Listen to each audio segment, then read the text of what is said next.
Olá, sejam bem-vindos a mais um Retrospecto Tributário, o boletim semanal de notícias do mundo tributário da Amaral e Asbeck Advogados.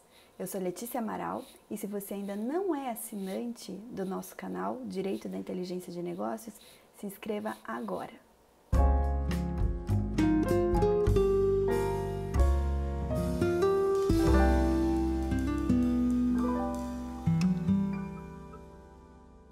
Começando mais um boletim, hoje vamos abordar a semana do dia 19 ao dia 25 de janeiro de 2019 e vamos começar com as principais notícias relacionadas à tributação de uma forma geral.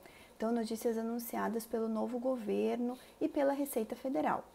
A primeira delas, do dia 20, fala que a Receita Federal começou a notificar os contribuintes que aderiram ao regime do RERCT, ou seja, de regularização dos ativos no exterior. Então, o RERCT teve duas fases, né? Nós sabemos que a primeira foi em 2016 e a segunda foi em 2017.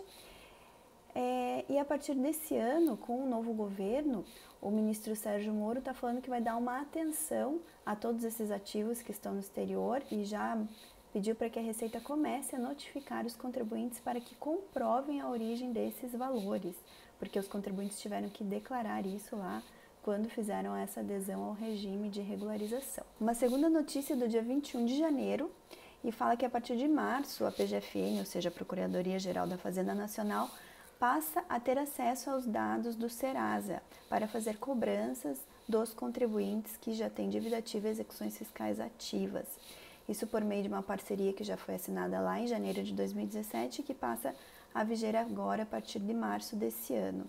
E por meio dessa parceria, o Serasa vai poder passar dados, né, das pessoas que têm cadastro lá no Serasa, e a Procuradoria da Fazenda Nacional vai poder saber se esses contribuintes têm condições de quitar os seus débitos.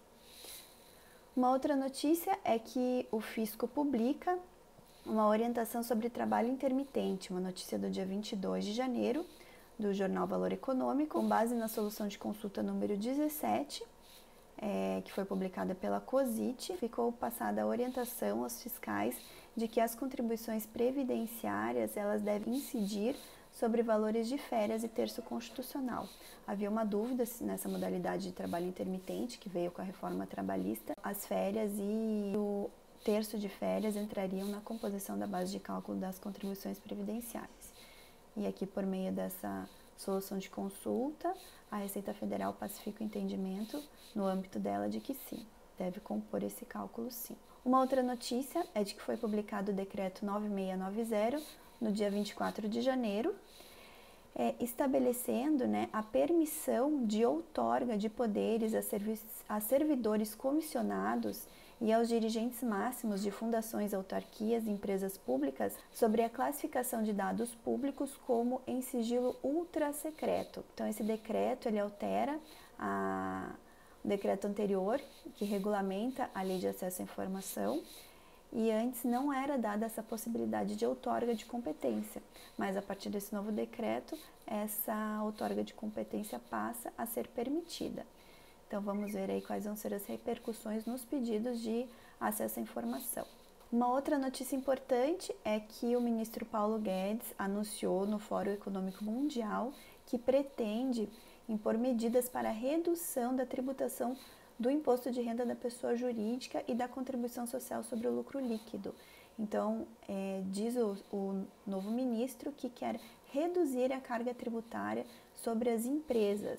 E, em contrapartida, pretende regulamentar e instituir a tributação sobre dividendos e juros sobre o capital próprio. Então, essa é uma medida muito importante. Nos próximos dias, o governo vai emitir essa proposta e todos nós, tributaristas, temos que ficar alertas para ver quais serão as repercussões aí na carga tributária das empresas. Passando agora a algumas novidades em âmbito estadual. Então, seguindo as convalidações dos benefícios fiscais por conta da Lei Complementar 160, agora é a vez do Estado do Tocantins regulamentar. Então, foi emitida a portaria da Secretaria da Fazenda número 26 de 2019, que valida os benefícios fiscais naquele estado, né, emitindo toda a lista de acordo com a Lei Complementar 160. Novidade aí para os contribuintes que possuem débitos tributários no estado de Santa Catarina.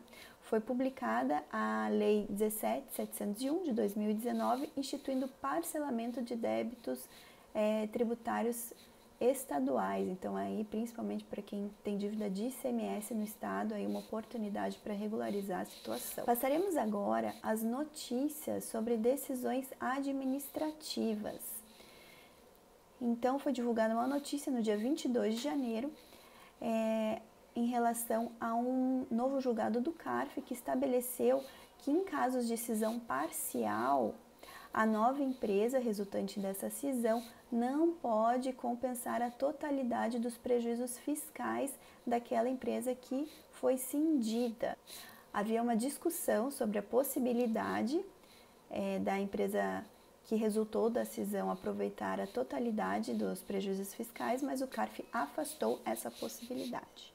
Passando agora para as principais notícias em relação a julgados tributários no âmbito do judiciário, começando pelos julgamentos federais. Um julgado interessante aqui é que a Justiça Federal do Rio Grande do Sul permitiu a reinclusão de uma empresa no PERT. Então, a empresa ela não tinha cumprido uma formalidade da lei, que era a desistência dos processos judiciais, mas o juiz aqui entendeu que isso era apenas um formalismo e como a empresa tinha optado regularmente, estava pagando, ela não poderia ser impedida de consolidar suas dívidas no PERT e por isso permitiu a reinclusão. Julgado bem interessante porque temos muitos casos de empresas que foram excluídas do PERT.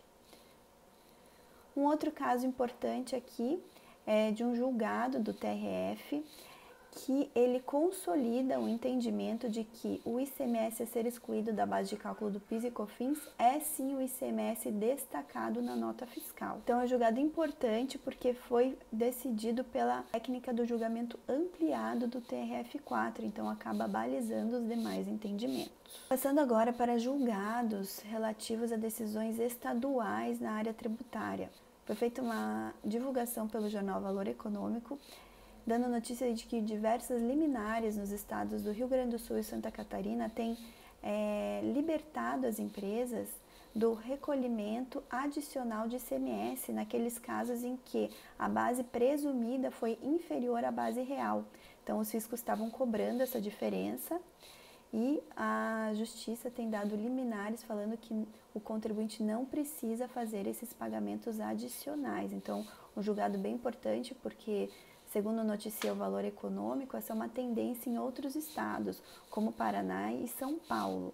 E isso veio por conta de uma decisão do STF falando que em casos de base presumida realizada a maior do que a base real, o contribuinte teria direito à restituição.